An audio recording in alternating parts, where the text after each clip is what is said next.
Welcome everyone to Weekly News and a DWMN major tidbit, and the topic for this video is Sa Bayang Flood Control Project investigation, contractors ang stakeholder.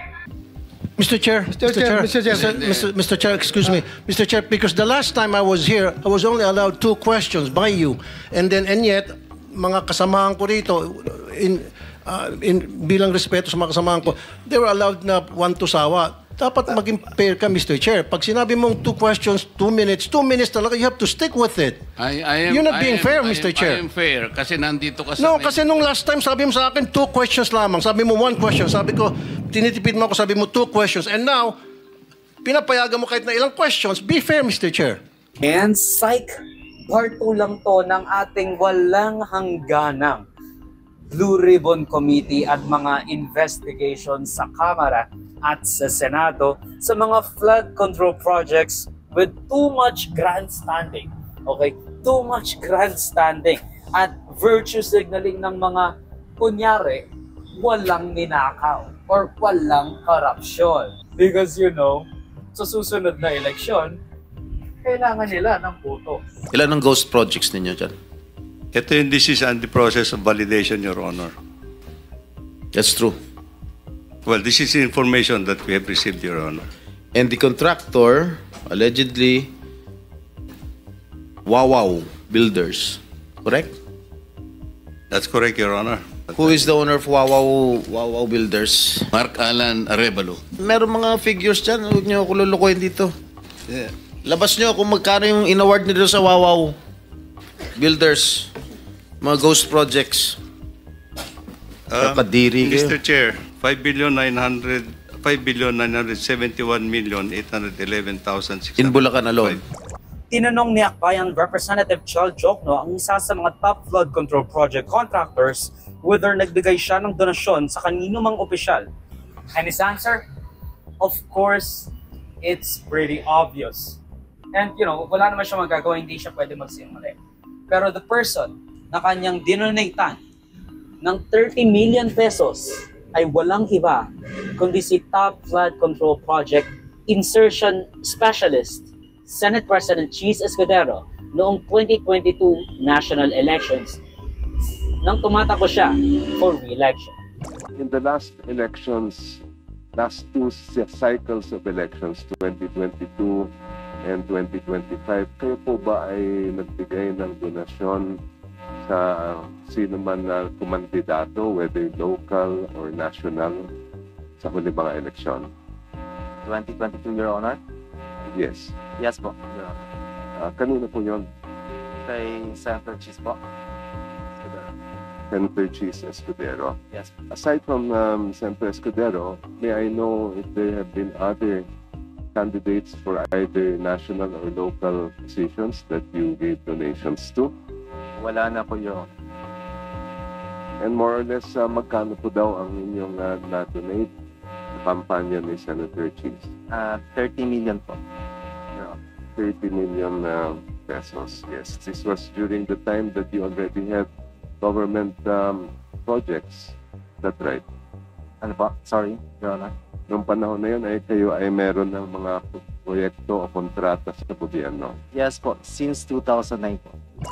Of course, matagal na itong na-uncover with Rappler being blasted. Sinasabi ni Senate President Cheese Escudero, this is part of a demolition job. Like, wala naman dapat tayo pake kung, yung kontratista na nakakuha ng 1% ng mga total flood control projects and that it is not a clear violation or conflict of interest for the fact na, nag-donate siya sa akin. Siya yung top campaign contributor ko. It's just circumstances. 1% lang naman ng budget ang na-corner ng corruption estate corporation na ito. May gusto ng impeachment, yung marahil nasaktan, tinamaan o nasapul sa mga talumpati at mga pinagagawa at pinagsasabi ko nito mga nagdaang araw. Klaro naman yun. Yun ang impormasyong nakakarating sa amin. Oo naman. Ay taga-house. Diba nga, nung nakarang linggo naman, may video yung nilabas sa akin sa house at kung ano nung innuendo at insinuation na naman ang pinalabas. As if naman may maling ginagawa. Hindi naman ako nagnakaw doon. Kung yun man, pumasok lang ako. Naging usap-usapan din ang 140 billion peso insertion na ginawa ni Cheese Escudero nung nagkaroon ng reconciliation ng bicameral report noong 2024. which was, by the way, incredibly suspicious. Kasi kung titignan natin, ang ginawa nila noon to circumnavigate yung konstitusyon that says that the education sector has to get the largest portion ng ating budget every year. Ang ginawa nila, itinaas ang budget ng DPWH. Second before the education sector. Tapos, ilang bilyon ang dinagdag nila sa education sector. Pero, yung dapat na nasa DPWH na ginagawa, tulad ng mga classrooms, ay napunta sa DepEd. So, kung titignan natin, kung pare-parehas lang ang gawin, na mas mababa ng ilang bilyon ang budget ng edukasyon kung ikukumpara sa puro at even nabawasan na burden ang DPWH. Yung dapat na nasa DPWH, nilagay nila sa education. Kasi at least doon, tumaas daw or pinakamalaki pa rin ang edukasyon. It's just that, kapag tinanggal natin yung dapat napunta talaga sa DPWH, masyadong maliit ang pera ng edukasyon. And it will not be the largest portion of the budget. Nagdrama rin in an impassioned, melodramatic speech si Senador Joel Villanueva from Bulacan. Siya rin ang may baliwig ng Bulacan, the largest recipient ng mga flood control projects, na may pinakamalaking insertion sa BICAM budget na pinasa ni Grace Poe, ni Jesus Cordero at ni Martin Romualdez. Sa isang House Committee hearing naman, nag-motion si Chal Jokno supported by the minority including Erice para maglagay ng full disclosure ang mga kasama nila sa hearing para malaman kung meron bang conflict of interest. For all the members of the three committees to make a full disclosure of their financial, business, and pecuniary interests that may be directly or indirectly affected by any investigation into the government's past or present flood control project. When the House of Representatives investigates anomalies in flood control projects, we must ask, is it wise? Is it prudent? Is it proper for this chamber to investigate itself when there are already reports that some members here may be involved in these very projects? Of course, napasa yung motion ni Chal Jokno because kapag narinig mo yun sa news, yari ka. Nag-motion si Erice para i-invite si Congressman Zaldico na in effect owns or have stake over multiple contractors na nasa top 15 flood control project contractors. Ibig sabihin, yung nakakuha ng 100 bilyon for 2022 to 2025. At former Senator Grace Poe, na committee chairperson on Appropriations and Finance sa kanilang respective chamber. Kumbaga sila yung may hawak ng pera. Sila yung may hawak ng budget. Sapagkat yung mismong pagpoproseso ng mga insertions na ito ay nanggaling sa mga tanggapan. Wala akong narinig na denial man lang sa previous chairman o sa previous members ng committee. Does this mean na hindi nila kaya i-dispute yung sinabi ko na 2025 budget is the most corrupt budget ever passed in the history of Congress? So I second that motion, Mr. Chairman. Sabi nyo kanina, kahit sino masagasaan, wala tayong sasantuhin, kahit congressman, kahit senador. So paano tayo mag-iimbestiga? Paano nagkaroon ng insert? Under the name of Congressman Zaldico, ang insertion sa BICAM as proponent siya is 13,803,693,000. And we do not want to invite him as a resource person. Mr. Chair, sorry. Comsec, can you show this? Para lang sabihin hindi ako. Mr. Chair, with due courtesy. Wait, I have the floor. Yeah, I have the floor. Yeah, I have the floor. No, Mr. Chair. I have the floor. Just to, on the I record, have the floor. On the record, Mr. I Chair. have the floor. He did not refuse Suspend. to I invite. have the floor. Suspend. Motion to suspend. Mr. Sino nga ba naman ang nakakaalam nito kundi yung mga mismong pumayag mag-insert sila Jesus Cordero at Martin Romualdez ng ilang daang bilyong piso in their capacity as chairpersons ng budget. Nagkaroon rin ng malupitang sagutan between Congressman Garin at anak ni Sagip Party List Representative Rodante Marcoleta na si Henry Marcoleta na kung titignan very stupid of an argument, very stupid of a conflict to arise.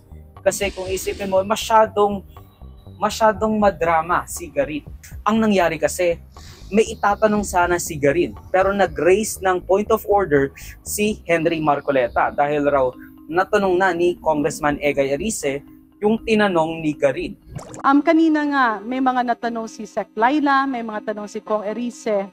May I ask from the Secretary of the Department of Public Works and Highways, the former Secretary, can you give us a very brief flow of how projects are listed in the National Expenditure Program? Your Honor, the process starts from engineering districts, consultation with various sectors. Point of order, Mr. Chair. Sorry to interrupt. Hindi po kaya nabanggit na po ni Secretary Bonoan yung tanong po ni Congresswoman Garin sa pagtatanong po ni Congressman Erice. This is just a duplication of the question propounded by Congressman Erice. But I think we have to give her the honor of asking the question. Even if it's a repetition of what was asked Mr. Chair, earlier. what rule did my question violate? May I appeal to our colleagues, magrespetuhan tayo. Kung tiyempo nyo naman, pwede kayong magtanong. I gave that preliminary question because I'm moving to the next question. This is a point of order po. What law did I violate in asking a question, Mr. Chair? Hindi na po ba ako pwedeng magtanong? Kailangan ba yung tanong ko ipaalam ko kay Congressman Marcoleta? Binanggit ko lang po na natanong na po kasi ni Congressman Erice yung pong katanungan ng ating That's why, Mr. Chair, mambabatas. I mentioned that my questions is in line with the question of Congressman Erice. That's why I'm setting the premise. Let's move forward, Mr. Chair. Sayang ang oras na hinihinto natin ang investigasyon na ito. If the premise was laid already, why do we have to repeat it? Because, Mr. Chair, I have my time. I'm laying down my premises of ano po ba ang kinakatakutan ni Congressman Marcoleta sa mga katanungan ko? Wala po. Then Wala let me po. proceed, Mr. Gusto po Chair. natin It's my time. mag-forward. The chair will rule, Itirin please. po natin ang oras. Di po ba? Oras ko po ang kinakain ng mga tanong ko. And Mr. Chair, may I move that my time be sent back to point 0? Yes, let the Deputy Speaker proceed, please. Thank you. The chair has ruled. Ang ending, wala pa rin. Walang nangyari sa isang sesyon ng ating mga mambabatas. Hindi na-invite si Zaldico at hindi rin na-invite si Grace po in their capacity as the chairpersons ng budget at of course, ang video clip na ito ay galing sa aking series ng News Worthy Recap. Check the entire videos for the complete weekly news recap and subscribe to the channel to be kept up to date sa mga local at global news na I'll make sure will be interesting to you. Particularly you, whatever your name is. Hindi ko alam, sorry. Salamat sa panonood mga kaparami. Like, subscribe, follow my links sa socials and avoid Joseph that will be linked down below. So, susunod, of course. Paalam.